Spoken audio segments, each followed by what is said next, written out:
Hello नमस्कार दोस्तों, देखिए आपके अपने स्मार्ट स्टडी चैनल में स्वागत है। ठीक है, तो देखिए हम बिना देरी के शुरू करते हैं। तो आज का हमारा टॉपिक रहेगा पुष्प की संरचना। ठीक है, देखिए जो पुष्प में है, जो इधर का जो भाग होता है वो तो फीमेल पार्ट होता है। ठीक है, और जो इधर वाला भाग होता है जो मेल पार्ट होता है। ठीक है, जो इसमें ये परागकण होते हैं। ठीक है, और ये दलपुंज होता है और ये परागकोश होता है। ठीक है, और ये होता है पुष्पासन होता है। ठीक है, और ये होते पुतंतु होते हैं। ठीक है, ये इसके भाग होते हैं। जो इसके अंदर जो अंडाशय होता है। ठीक है, जो इसमें वर्तिकाग्र होती है। ठीक है, तो ये इसके अनेक पार्ट होते हैं। ठीक है, तो देखिए बिना देरी के हम इसकी शुरुआत करते हैं। ठीक है, तो देखिए बाह्य दल। ठीक है, बाह्य दल भारी भारी हरे रंग की पंखुड़ियों के दल को बाह्य दल कहते हैं। ठीक है, इसकी प्रत्येक पंखुड़ी को बाह्य दल कहते हैं। बाह्य दल का कार्य वर्षा तथा धूप से पुष्प की सुरक्षा करना होता है। ठीक है, और दलपुंज बाह्य दल चक्र के भीतर या ऊपर रंगीन पंखुड़ियों का एक चक्र होता है। इस रंगीन पत्रों के समूह को दलपुंज कहते हैं। ठीक है, तथा इसकी प्रत्येक पंखुड़ी को पेटल्स कहते हैं। ठीक है, इसका कार्य क्या है? दल के रंगीन होने के कारण कीटों को आकर्षित कर परागण में सहायक करता है। ठीक है, ये इसका मुख्य कार्य हो गया। ठीक है, दलपुंज का। अब है पुमंग।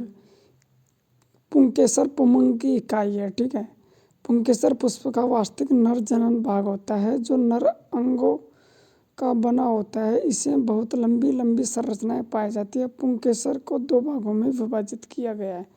पहला है पुतंतु और दूसरा है परागकोश। ठीक है, तो ये देखिए ये पुतंतु है और इसके यहाँ पे परागकोश होते हैं और ये छोटे छोटे इधर के चारों में जो परागकण होते हैं। ठीक है, परागकण के वास्तविक नर युग्म होते हैं परागकण। ठीक है, परागकण वास्तव में नर युग्म होते हैं। ठीक है, तो जायांग इस तरीके से है। जायांग मुख्य तीन भागों द्वारा बना होता है। आधार पर उभरा फूला भाग अंडाशय कहलाता है। ठीक है, मध्य में लगा भाग वर्तिकाग्र तथा शीर्ष में लगा वर्तिकाग्र होते हैं। वर्तिका और वर्तिकाग्र जो प्राय चिपचिपा होता है, जिस पर परागकण आकर चिपक जाते हैं। अंडाशय में बीजांड होता है। ठीक है, बीजांड मतलब ओवल की वास्तविक मादा युग्म होते हैं। ठीक है, तो ये देखिए ये होता है वर्तिकाग्र, ये वर्तिका होती है और ये अंडाशय है और ये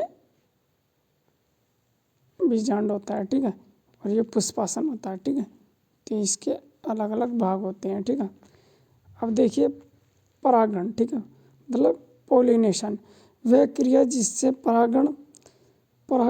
परागकण पुष्प के वर्तिकाग्र पहुंचते हैं परागण कहलाता है। यह जनन क्रिया का पहला चरण होता है। ठीक है, निषेचन या फर्टिलाइजेशन। ठीक है, वह क्रिया जिसमें नर युग्म परागकण वर्तिकाग्र में पहुंचकर अंडाशय में जाता है। नर युग्म परागकण तथा मादा युग्म बीजांड मिलकर युग्मनज बनाते हैं, निषेचन कहलाते हैं। ठीक है, यह जनन क्रिया का दूसरा चरण होता है। ठीक है, अब देखिए परागकण के प्रकार ये दो प्रकार के होते हैं, एक तो स्वपरागण और एक परपरागण। ठीक है, मतलब सेल्फ पोलिनेशन और क्रॉस पोलिनेशन। ठीक है, तो देखिए स्वपरागण। ठीक है, स्वपरागण में जब एक ही पुष्प के परागकण उसी पुष्प के वर्तिकाग्र पर पहुंचते हैं, उसी पौधों के अन्य पुष्प के वर्तिकाग्र पर पहुंचते हैं, तो वो परागण कहलाता है, स्वपरागण कहलाता है। ठीक है, तो ये दो प्रकार के होते हैं, ऑटोगमी और जियोनोटोमी।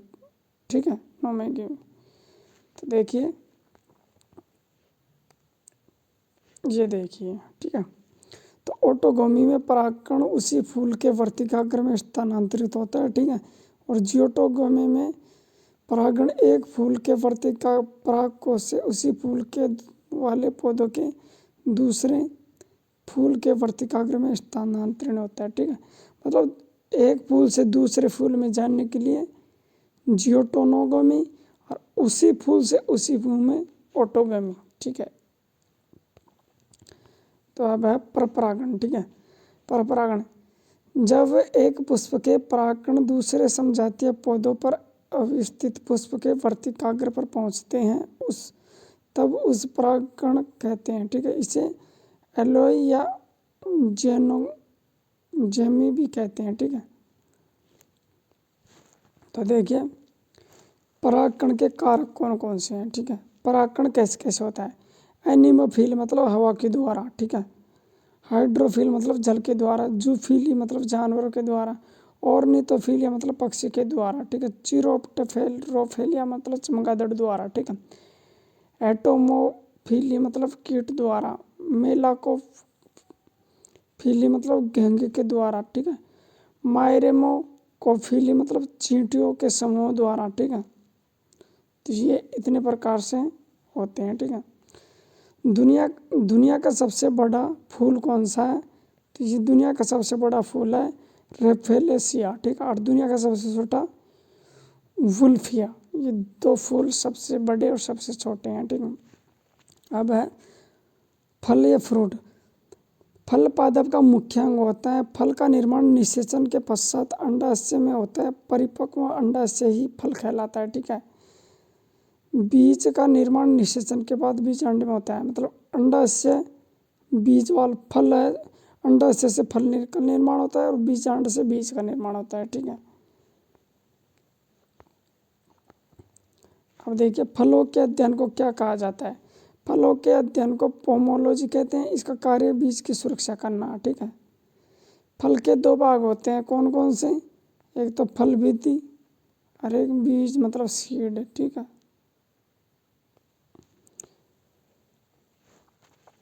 एक फल में फल भित्ति और बीज होते हैं। अंडाशय की दीवारों में फल भित्ति विकसित होती है। बीज का निर्माण निषेचन के बाद बीजांड या ओव्यूल में होता है। ठीक है, फल भित्ति के तीन भाग होते हैं, कौन कौन से होते हैं, एक तो बाह्य दल। ठीक है, और एक मध्य भित्ति। ठीक है, और एक अंत फल भित्ति। ठीक है, तो ये तीन भाग होते हैं। ठीक है, तो हम सबसे पहले पढ़ेंगे बाह्य भित्ति। ठीक है, तो बाह्य भित्ति देखिए, यह फल भित्ति की बाहरी परत होती है जिसके साथ फल के छिलके का निर्माण होता है। मध्य भित्ति में देखिए, यह फल भित्ति का बीच का हिस्सा होता है जिसके कारण फलों के गुदा का निर्माण होता है। ठीक है, अब है अंत भित्ति। यह फल भित्ति का सबसे अंदर वाली परत होती है जिसके द्वारा बीज को बाहर से ढकने का कार्य करती है। ठीक है, फलों के प्रकार। ठीक है, तो फलों के प्रकार दो प्रकार के होते हैं, एक तो निषेचन के आधार पर और एक निर्माण के आधार पर। ठीक है, तो निषेचन के आधार पर सत्य फल, असत्य फल और अनिषेचक फल। ठीक है, निर्माण के आधार पर सरल फल, समूह फल और संग्रहित फल। ठीक है, तो ये होता है। ठीक है, सत्य फल या ट्रू फल वैसा फल जिसका निर्माण मतलब अंडाशय के द्वारा होता है, उसे सत्य फल कहते हैं, जैसे आम, अमरूद और जामुन। ठीक है, और असत्य फल देखिए, असत्य फल वैसा फल जिसका निर्माण अंडाशय को छोड़कर फल के अन्य भागों द्वारा होता है, उसे असत्य फल कहते हैं, जैसे सेब का निर्माण पुष्पासन से होता है। ठीक है, अब देखिए अनिषेचक फल मतलब इस प्रकार के फलों का निर्माण बिना निषेचन के होता है। निषेचन नहीं होने के कारण इस प्रकार के फलों में बीज नहीं पाए जाते हैं। अगर बीज होते हैं तो उन्हें असत्य बीज कहा जाता है, क्योंकि इस प्रकार के बीज में पौधों को उत्पन्न करने की क्षमता नहीं होती है, जैसे केला और अंगूर। ठीक है, वह सरल फल, इसमें एक फूल से एक ही फल का निर्माण होता है, जैसे आम, अमरूद और चावल। ठीक है, दूसरा देखिए समूह फल या पुंज फल। ठीक है, इसमें एक फूल से कई फल बन जाते हैं, वह समूह में रहते हैं, जैसे स्ट्रॉबेरी, रसभरी। ठीक है, संग्रहित फल। ठीक है, जब कभी किसी फल के निर्माण में बाह्य दलपुंज व दलपुंज भाग ले तो उसे संग्रहित फल कहते हैं, जैसे कटहल, अनानास और शहतूत। ठीक है, अब देख ले फल का खाए जाने वाला भाग कौन कौन सा है। देखिए पहला है सेब का पुष्पासन वाला भाग। ठीक है, दूसरा नाशपाती का पुष्पासन वाला भाग, ठीक है। आम का मध्य फल भित्ति, ठीक है। अमरूद का फल भित्ति या बीज, पपीते का मध्य फल भित्ति, नारियल का भ्रूण पोष, ठीक है। टमाटर का फल भित्ति व बीजांड और केले का मध्य एवं अंत भित्ति, ठीक है। तो देखिए, अगर वीडियो अगर आपको समझ में आए तो वीडियो को लाइक करो, चैनल को सब्सक्राइब करो। धन्यवाद।